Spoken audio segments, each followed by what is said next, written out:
muy agradecido de Yanira, de verdad. Te congratulo por tu capacidad de síntesis, de presentación y de transmisión de este contenido tan hermoso y seguramente no tan conocido, que nos puede ayudar justamente a profundizar en esta devoción a la Sagrada Familia con María, José y Jesús, y nos puede ayudar a vivir más profundamente el sentido eucarístico de nuestra vida en la familia. Muchas gracias y nos despedimos de usted y vamos entonces al próximo que nos va a hablar. Y bueno, el próximo que va a hablar soy yo mismo, el padre Antonio Larroca, que nos va a hablar sobre la Sagrada Familia, Iglesia Doméstica en Amoris Laetitia del Papa Francisco. Bueno, no me gusta hacerme promoción a mí mismo, pero soy cofundador de la Asociación de Fieles al Servicio de María Corredentora, Reina de la Paz, y del Servicio Mariano de Comunicación.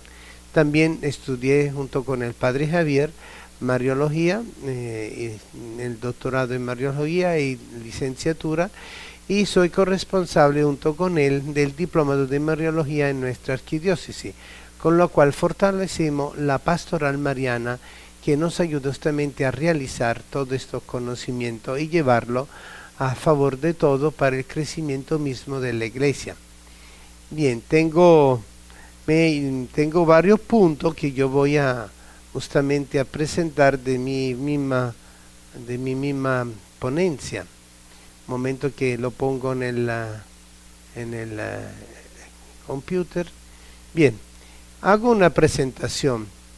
La realidad de la familia siempre ha sido el punto de referencia doctrinal en la historia de la salvación. Jesús, el Hijo de Dios, nació en una familia. El mandamiento de honrar padre y madre condensa la importancia de la antigua ley mosaica y la nueva ley, inaugurada por Cristo con la realización de la familia mesiánica. La moral personal, familiar, conyugal y social adquiere su plenitud a la luz del Evangelio de Cristo. Esa tarea de la Iglesia, la preservación del derecho natural, jurídico y canónico de la familia humana, creación de Dios para la construcción del reino de Dios en el mundo. Esta es la tarea principal de la Iglesia con relación a la Santa Familia, que es el hogar donde nosotros desarrollamos nuestro camino de fe, esperanza y caridad. Bueno, el primer punto que voy a tocar, y claro, la pregunta que surge es: ¿cuál es la situación actual de la familia? La sociedad se encuentra en un proceso de cambio con sus aciertos y sus desaciertos y necesita una reorientación de fondo, donde el Espíritu Santo y nosotros, como dice el libro de los Hechos 15:28, estamos llevando el camino de renovación que corresponde a nuestra época.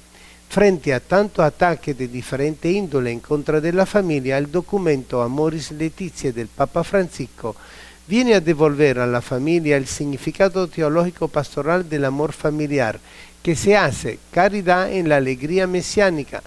Este documento se publica en el año de la misericordia como gesto amoroso de Dios para la humanidad. Vamos a reflexionar sobre el texto de la correlación con el tema de la jornada mariana, la Sagrada Familia, Iglesia Doméstica, por este año dedicado a la familia por el Papa Francisco a los 5 años de la publicación del Amoris Laetitia. Este documento fue publicado en Roma el 19 de marzo del 2016. Es una exhortación apostólica post-sinodal, dedicada a la familia, al sínodo de la familia.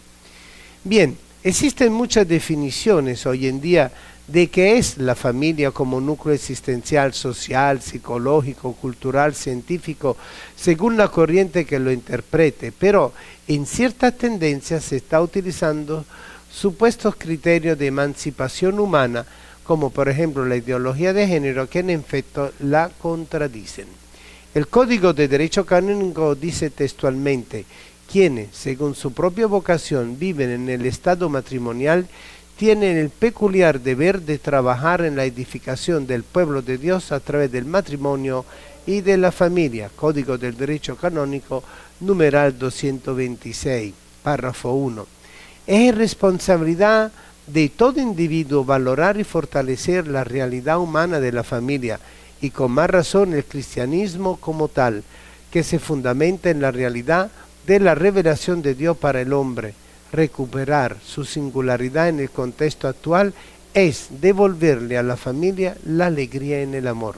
Eso nos hace comprender el título del documento con respecto a la Leticia del amor, que a nosotros nos ayuda a descubrir la íntima esencia del valor de la familia.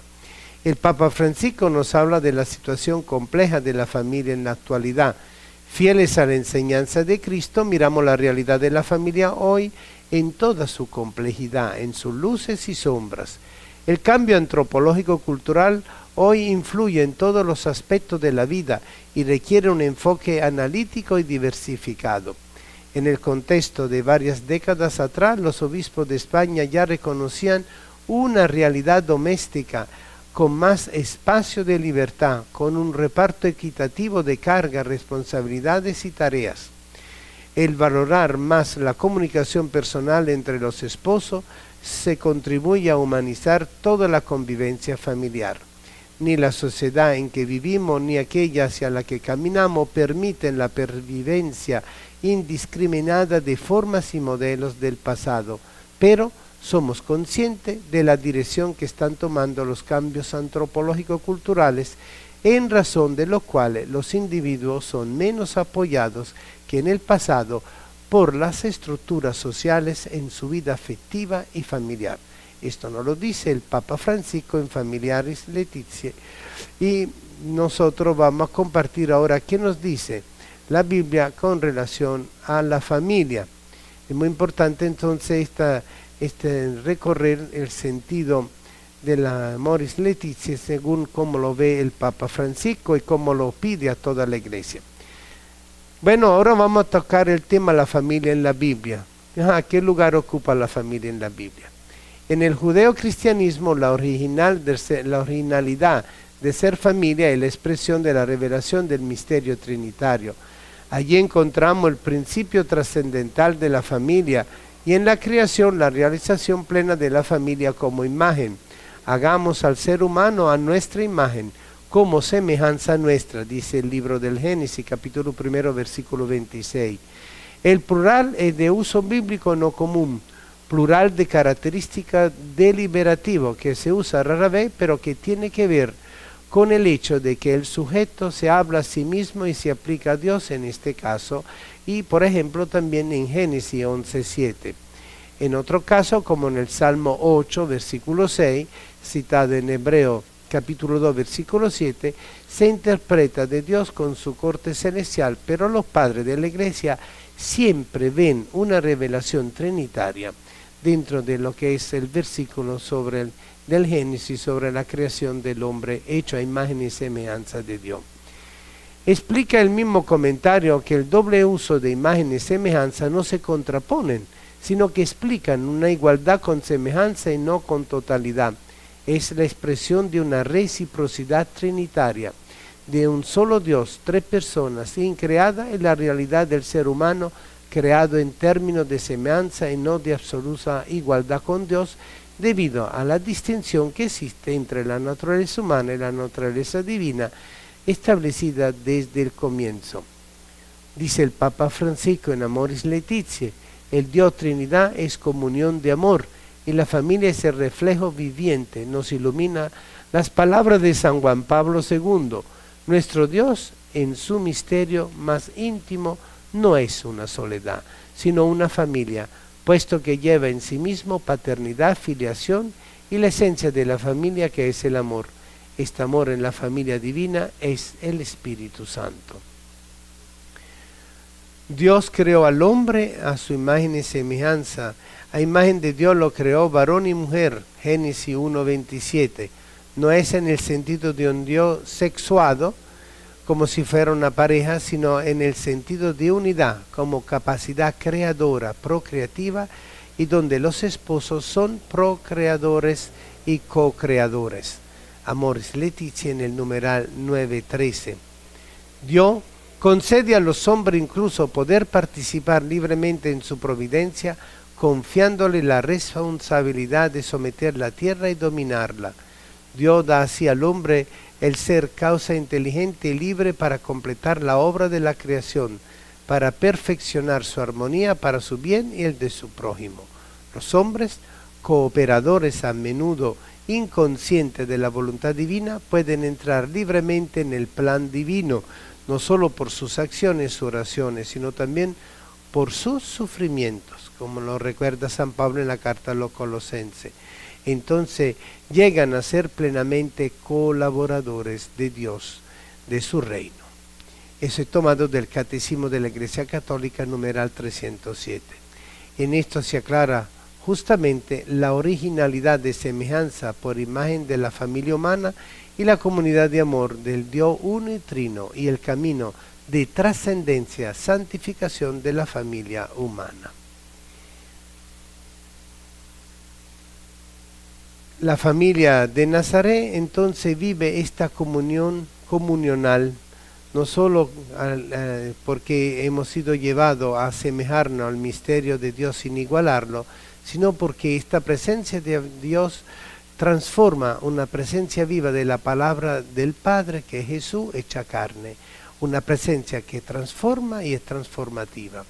La familia de Nazaret nos muestra el misterio de esta semilla del Verbo plantada en el misterio de la pareja humana, creada originalmente hombre y mujer, una semilla de Dios, pudiéramos decir eucarística, que viene a poblar la faz de la tierra desde la conyugalidad de los hijos y los hermanos. Bien, ahora viene la pregunta nueva, el nuevo punto, la familia de Nazaret y la palabra. ¿Cuál es la relación entre la familia de Nazaret y la palabra?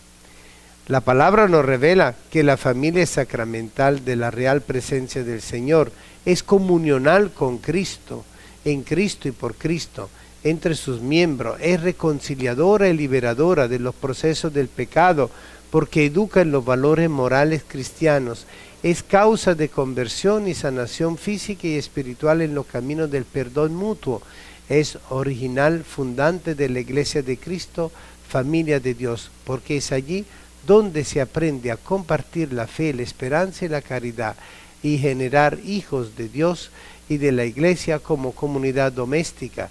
Es en la familia donde se practican entre ensayos y errores los derechos y deberes de la persona humana, su dignidad y respeto.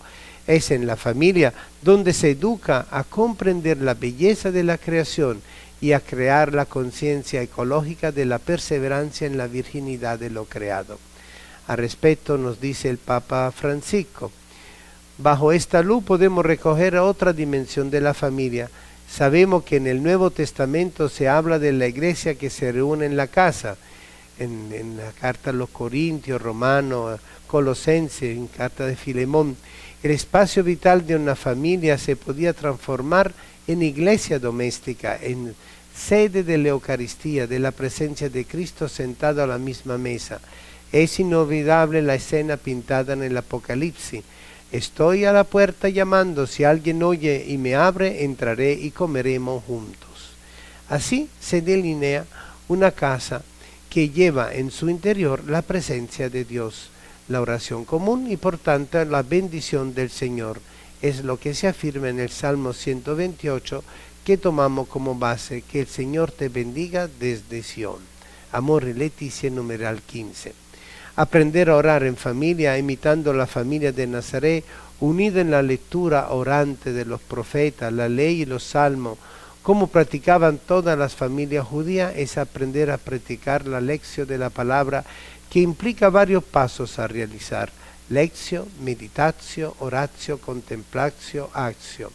San Ignacio de Loyola invita a mirar con la inteligencia espiritual los misterios del rosario, contemplando la imagen correspondiente, y así penetrar con la mirada de la fe la escucha de la palabra.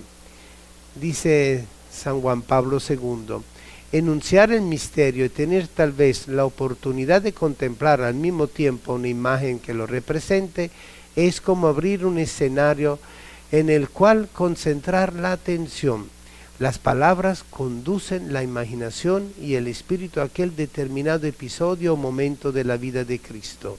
En la espiritualidad que se ha desarrollado en la Iglesia, tanto a través de la veneración de las imágenes, que enriquecen muchas devociones con elementos sensibles, como también del método propuesto por San Ignacio de Loyola en los ejercicios espirituales, se ha recurrido al elemento visual imaginativo, lo que llama San Ignacio la compositio loci, considerándolo de gran ayuda para favorecer la concentración del espíritu en el misterio. Por lo demás, es una metodología que se corresponde con la lógica misma de la encarnación. Dios ha querido asumir en Jesús rasgos humanos por medio de su realidad corpórea. Entramos en contacto con su misterio divino. El enunciado de los varios misterios del Rosario se corresponden también con esta exigencia de concreción. Es cierto que no sustituimos al Evangelio, ni tampoco se refieren a todas sus páginas. El Rosario, por tanto, no reemplaza la lección divina, sino que por el contrario la supone y la promueve. Pero si los misterios considerados en el Rosario, aún en el complemento de la Mysteria Lucis, se limita a las líneas fundamentales de la vida de Cristo, a partir de ella la atención se puede extender fácilmente al resto del Evangelio, sobre todo cuando el Rosario se recita en momentos especiales y de prolongado recogimiento. Tomado de la carta de San Pablo II, Rosarium Virginis Mariae, numeral 29. Con la familia de Nazaret se inicia la dinámica espiritual mistagógica, primero autocontemplante de la palabra, que es el mismo Jesús en presencia de María y José, que se mira a sí mismo reflejado en los rostros de sus padres, y luego para nosotros contemplativa de los misterios de la fe a la luz de la palabra. Imaginémonos, por ejemplo, la mesa de Nazaret, la mesa de todos los días y en especial de la celebración de la Pascua judía en casa, con María, José y Jesús sentados alrededor, orando y cantando los salmos antes de empezar, comiendo y viviendo como todo hogar judío. Imaginémonos como comienzo del banquete eucarístico, conversando sobre la entrega del Hijo, él mismo explicando como niño adolescente y preparando en Nazaret el camino de la revelación de la cruz a sus propios padres, que intentaba comprender sin comprender su actitud frente a la palabra en el templo, es decir, la ley y los profetas. ¿Por qué me buscaban? ¿No sabían que tengo que estar en la casa de mi padre, como nos dice el Evangelio de Lucas? En el arte colonial latinoamericano, ligado al ambiente cultural y religioso de la primera evangelización, la escena de la Sagrada Familia tiene varias representaciones en la escuela cusqueña. La cena es un acontecimiento cotidiano, pero de mucha importancia, que sucede en el seno familiar. La pintura colonial en Cusco buscó representar este grato momento acompañado de una mesa con ingredientes andinos. La cena acontece sobre un marco floreado, imagen que pero pareciera tener un aire de celebración eucarística doméstica. Oh misterio inenarrable, explicable solo por la actuación de la fe que nos permite entrar en el tiempo de Dios, en la historia de la salvación, superando la barrera del espacio que limita los diferentes momentos y actualiza la palabra por obra del Espíritu Santo. El próximo punto que voy a tratar, pero no específicamente porque no da tiempo, es muy larga mi ponencia, es el crecimiento de la palabra en la familia de Nazaret. ¿Cómo va creciendo la palabra en la familia de Nazaret? Con la presencia del Jesús que va creciendo de niño, adolescente a joven y joven adulto. Jesús volvió con María José a Nazaret, es decir, volvieron en sí al momento que la comida familiar y vivió sujeto a ellos, es decir, a la cotidianidad de la vida familiar de Nazaret. Su madre conservaba cuidadosamente, es decir, la Iglesia Madre Virgen y Esposa, que guarda como un tesoro de sabiduría la experiencia educativa, contemplante de la palabra hecha carne, la semilla del Verbo presente en Nazaret. Jesús crecía en sabiduría, en estatura y en gracia ante Dios y ante los hombres. Es decir, como se dice en latín, in verbo crescendo, creciendo la semilla del Verbo para hacerse espiga de trigo maduro, harina del pan eucarístico para consumir el pan del cielo, fruto del trabajo y del sudor del hombre, es decir, de José el carpintero, con Jesús su ayudante y con María en sus quehaceres domésticos, y así, alimentarse de la palabra hecha carne eucarística y reconciliadora. ¿Qué significa entonces el verbo crecer en el contexto del Evangelio de San Lucas? ¿Qué está explicando el significado de la acción de la palabra que se refleja sobre sí misma a través del hogar de Nazaret? A nuestro criterio exegético puede tener a nivel mistagógico, catequético, evangelizador, estos tres significados que son recíprocos el uno al otro. Primero, el crecer en sabiduría, siendo Jesús sabiduría de Dios, quiere decir en el conocimiento de la fe, esperanza y caridad en el corazón de cada familia. Segundo, el crecer en altura implica el desarrollo de la vida humana en todas sus etapas. Tercero, el crecer en gracia es el camino de la conversión, entrega y oblación de todo cristiano, desde el contexto de la familia, iglesia doméstica y de la iglesia familia de Dios. La vida de la diócesis, de la parroquia, de cada grupo, movimiento, servicio, es vida de Nazaret, preparando la Pascua y viviendo la Pascua. Para identificar la presencia real y actuar de la palabra en relación con la familia de Nazaret, hay que plantearse el dónde y el cómo realizar el misterio de la palabra hecha carne y su crecimiento interior. Vamos a ver cómo lo vivieron María y José. ¿Cómo va a ser posible eso si no conozco varón? Dice María. Y José así lo tenía planeado frente al acontecimiento del embarazo de María. Y los dos entran en una gradualidad de revelación. Se puede hablar de una gradualidad de la revelación en María y José, que al final encuentra su explicativo revelado de la encarnación del Verbo por obra y gracia del Espíritu Santo, que se realiza en el itinerario de fe en la palabra revelada a María y José.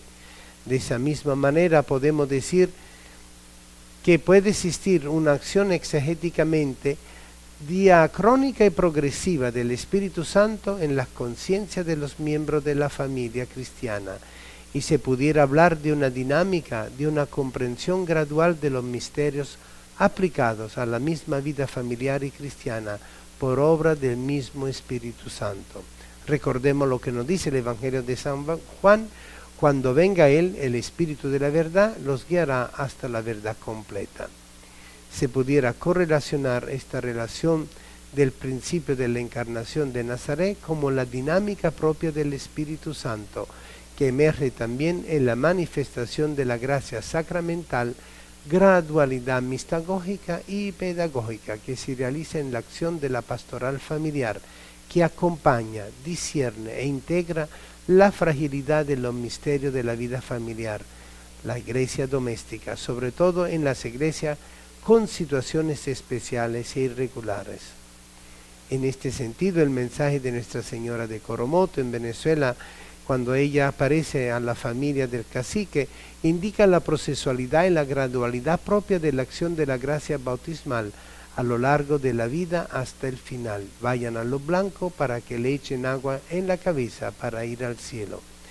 Nos recuerda en ese aspecto el Papa Francisco para comprender la gradualidad en la pastoral familiar que en esta línea San Juan Pablo II proponía la llamada ley de gradualidad, con la conciencia de que el ser humano conoce, ama y realiza el bien moral según diversas etapas de crecimiento. No es una gradualidad de la ley, sino una gradualidad en el ejercicio prudencial de los actos libres en sujetos que no están en condiciones, sea de comprender, de valorar o de practicar plenamente las exigencias objetivas de la ley. Papa Francisco en el Amoris Laetitia, en el numeral 295. Bueno, después sigue otro punto, a la luz de la palabra, la ternura del abrazo, y luego también Jesús recupera y lleva a su plenitud el proyecto divino, y nuevamente la semilla del Verbo y la realidad de la familia a partir de Nazaret. Eso para nosotros es muy importante porque nos recuerda lo que dice el Papa Juan Pablo II: el Evangelio de la familia alimenta estas semillas que todavía esperan madurar y tienen que hacerse cargo de los árboles que han perdido vitalidad y necesitan que no se les descuide, de manera que partiendo del don de Cristo en el sacramento sean conducidos pacientemente más allá hasta llegar a un conocimiento más rico y a una integración más plena de este misterio en su vida. Bien, para nosotros entonces, haciendo así abuelo y pájaro, todo esto, esta parte, vamos después al punto de la dimensión pascual eucarística reconciliadora de la familia. Es la dimensión eucarística reconciliadora que se genera continuamente por la presencia de la palabra de Dios hecha carne en el seno de la familia, núcleo de la vida. La iglesia doméstica es signo sacramental de la iglesia familia de Dios. Se desarrolla en educación de la familia, dado que ella se educa a sí misma a la luz del Evangelio, de pastoralidad social que le corresponden además de celebrativas y espirituales, dado que toda la iglesia es familia de Dios. La visión de la inculturación y de la evangelización que se da con la realización en el ámbito familiar de la semilla del verbo promueve la palabra en sí que se encuentra en cada iglesia doméstica y que educa a sus miembros, las forma y las madura en la fe, en la esperanza y la caridad, y produce una interdisciplinariedad doctrinal, pastoral y social que toca las ciencias y las culturas. Bien, bueno, quisiera también tocar apenas el punto de hace una cultura de la familia desde la familia y para la familia. Ese es un poco lo que yo veo dentro de la intención magisterial y pastoral y espiritual del Papa Francisco, con el Amoris Laetitia, el año de la familia y San José. Las crisis familiares, matrimoniales de relación fraternal filial se originan y se vuelven complejas en la medida que se alejan de la realización de un verdadero hogar cristiano católico. La ausencia o la ignorancia de los valores éticos morales que promueven la dignidad de la persona y la dignidad de la familia humana son factores de fragilidad y de desarticulación del núcleo familiar. La cultura del bien se confronta con la cultura del mal en cada hogar y por eso es necesaria la acción pastoral de atención a la familia promovida por el Espíritu Santo Consolador, que para crear puntos de solidaridad familiar, de readaptación conductual humana y espiritual de los miembros afectados, que generalmente son los más débiles de ellos. La Iglesia Familia de Dios reemplaza esa ausencia de amor, de servicio, de comprensión y de compromiso uno por los otros y promueve una acción terapéutica y propedéutica de la convivencia fraternal generada desde el bautismo, así como nos recuerda el Catecismo de la Iglesia Católica. El Papa Francisco se preocupa entonces de fortalecer una cultura de la familia. En el documento Amoris Laetitia nos presenta los remedios de medicina espiritual pastoral frente a los problemas más fuertes que afectan el matrimonio y de la familia. Él recomienda vivir el amor cotidiano, la paciencia, la actitud de servicio, sanando la envidia sin hacer alarde ni agrandarse, con la amabilidad, el desprendimiento sin violencia interior, con el perdón, alegrándose con lo demás, disculpando todo, con confianza, con esperanza y soportándolo todo. He querido tomar en específico entre las varias espiritualidades propuestas la espiritualidad del cuidado, del consuelo y del estímulo. Es fundamental esa visión que tiene el Papa Francisco de los últimos, de los excluidos, de lo que nosotros siempre marginamos. Y por eso también el Santo Padre invita a mantener siempre el sentido eucarístico de la familia. El camino comunitario de oración alcanza su culminación participando juntos de la Eucaristía, especialmente en medio del reposo dominical. Jesús llama a la puerta de la familia para compartir con ella la cena eucarística. Bien, esta espiritualidad del cuidado, del consuelo y del estímulo tiene que ser para nosotros entonces la espiritualidad de respuesta. En la familia aprendemos a vivir la espiritualidad de comunión, sin exclusión, sino con inclusión de todos sus miembros, desde los más débiles hasta los más fuertes, compartiendo nuestras fragilidades, los sufrimientos, dolores, desgracias, divisiones, marginalidad, enfermedades y muerte desasistida, el abandono, la separación de sus miembros por la migración forzada, la injusticia por la pérdida de la aplicación de los derechos universales de la familia, las persecuciones, el aborto, la eutanasia, la manipulación genética, las ideologías de género, entre otros. Y nos dice textualmente el documento: ninguna familia es una realidad celestial y confeccionada de una vez para siempre, sino que requiere una progresiva maduración de su capacidad de amor. Hay un llamado constante que viene de la comunión plena de la Trinidad, de la unión preciosa entre Cristo y su Iglesia, de esa comunidad tan bella que es la familia de Nazaret y de la fraternidad sin manchas que existe entre los santos del cielo. Bueno, muchas gracias. No he podido completar todo, pero sí le invito a comprender el sentido profundo del amor de Leticia, que quiere hacer de todo esto un anuncio del Evangelio de la familia de hoy, aportando el testimonio gozoso de los cónyuges y de las familias, iglesias domésticas. Porque por obra del Espíritu Santo la palabra de Dios no solo es una buena nueva para la vida privada de la persona, sino también un criterio de juicio y una luz para el discernimiento de los diversos desafíos que deben afrontar los cónyuges y las familias. Muchas gracias, que el Señor los bendiga a todos.